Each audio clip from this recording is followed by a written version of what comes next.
സ്ത്രീയെ സപ്പോർട്ട് ചെയ്തില്ല എന്നും പറഞ്ഞുകൊണ്ട് ചിലരൊക്കെ കിടന്നിട്ട് അറുമാദിക്കണ കണ്ടു. അവൾ നല്ല സ്ട്രോങ് ആണ്, അവൾ ഒറ്റയ്ക്ക് മതി, അവൾക്ക് ഒരാളുടെയും സപ്പോർട്ട് ആവശ്യമില്ല എന്നുള്ളത് അവൾ ഇന്ന് തെളിയിച്ചിട്ടുണ്ട്. എനിവേ എന്ത് തന്നെയായാലും കുറച്ച് കാര്യങ്ങൾ പറയാന്ന് ഓർത്തിട്ടാണ് ഞാൻ വന്നത്. അതിക്ക് മുമ്പ് ചില ചോദ്യങ്ങൾ ചോദിക്കാനുണ്ട്. 3 വള കാണാനില്ലല്ലോ. ഒരു 3 വള കാണാനില്ല, പക്ഷെ ഒരു മാല കയറിയിട്ടുണ്ട്. അപ്പൊ എങ്ങനെയാടി ശരിയാവാ? കണ്ണൻ എനിക്കെല്ലാം തന്നു എന്ന് പറഞ്ഞിട്ട് 3 വള കാണാണ്ടായത് എങ്ങനെയാ? കണ്ണൻ എടുത്തോണ്ട് പോയോ? കണ്ണനിനി കളവും തുടങ്ങിയോ?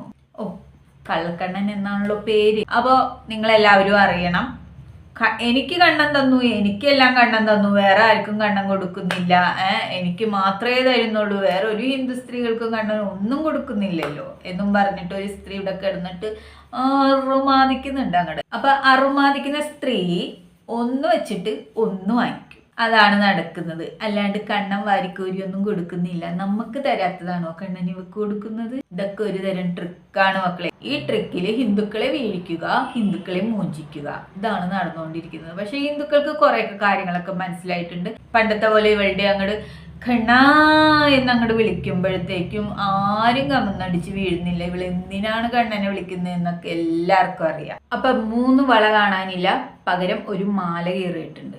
അപ്പൊ വള പോയി, മാല വന്നു. വല്ലാത്ത അത്ഭുതമായിരിക്കുന്നല്ലേ. പിന്നെ നമ്മുടെ കണാരേട്ടൻ ആരുടെ ചെറ്റ വെക്കാൻ പോയിട്ടാണാവോ കണാരേട്ടന്റെ കാല് തല്ലി ഒടിച്ചത്? അല്ലടി, ഇപ്പൊ കണാരേട്ടനെ കാണാനില്ലല്ലോ. എവിടെടി നിന്റെ കണാരേട്ടൻ? സൗണ്ട് മാത്രമേ ഉള്ളൂ, കണാരേട്ടനില്ല. അതും മായാവിയായോ? നിന്റെ കൂടെ നിൽക്കണ എല്ലാവരും മായാവിയാവും എന്നുള്ള കാര്യത്തിൽ ഉറപ്പാണ്. അങ്ങനെ കണാരേട്ടന്റെ കാര്യം സ്വാഹ. ഇപ്പൊ കണാരേട്ടനില്ല. ഇന്ന് നിനക്കെതിരെ ഒരു കംപ്ലൈന്റ് പോയിട്ടുണ്ടെന്നാണ് ഞാൻ അറിഞ്ഞത്. എന്ത് തന്നെയായാലും പത്തനംതിട്ട ഒരു കംപ്ലൈന്റ് ഫയൽ ചെയ്തിട്ടുണ്ട്. ഓർമ്മയില്ലേ പണ്ടത്തെ സ്മൃതി?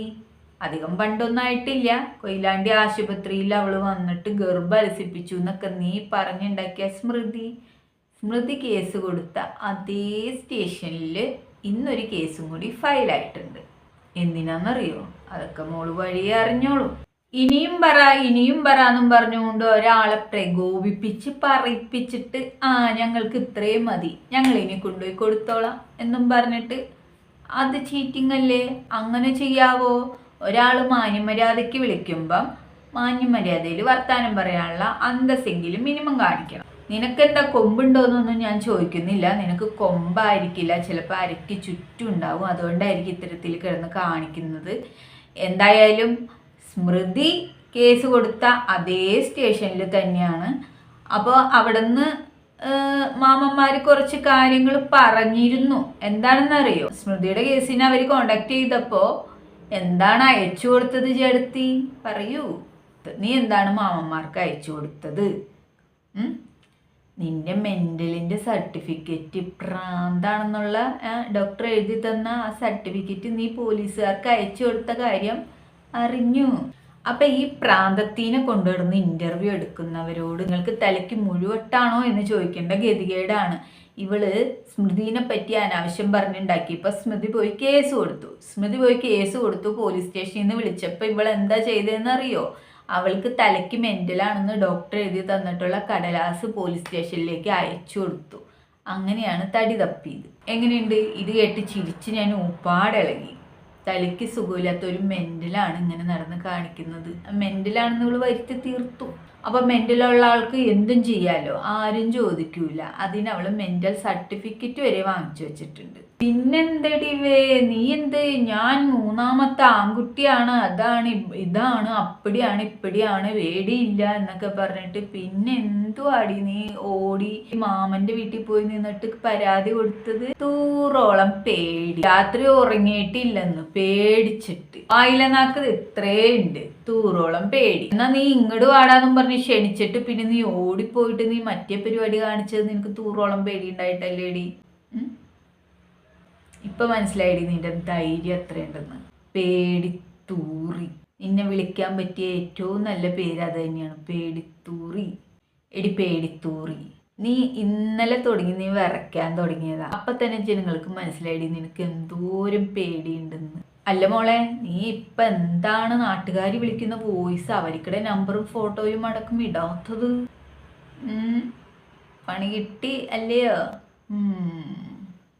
ആരെങ്കിലും ഫോണിൽ വിളിച്ചു കഴിഞ്ഞാൽ അല്ലെങ്കിൽ വാട്സാപ്പിൽ വിളിച്ചു കഴിഞ്ഞാൽ അവരുടെ ഫോട്ടോ അടക്കം നമ്പർ അടക്കം കൊണ്ടുവന്നിട്ട് സോഷ്യൽ മീഡിയയിലിട്ട് പബ്ലിഷ് ചെയ്തിട്ട് ആളുകളെ മൂഞ്ചിക്കുന്ന നീ എന്തേ ഇപ്പം നിന്റെ ഫോട്ടോ ഇട്ടിട്ട് വോയിസ് ഇടുന്ന്? എവിടുന്നാ പണി കിട്ടിയത്?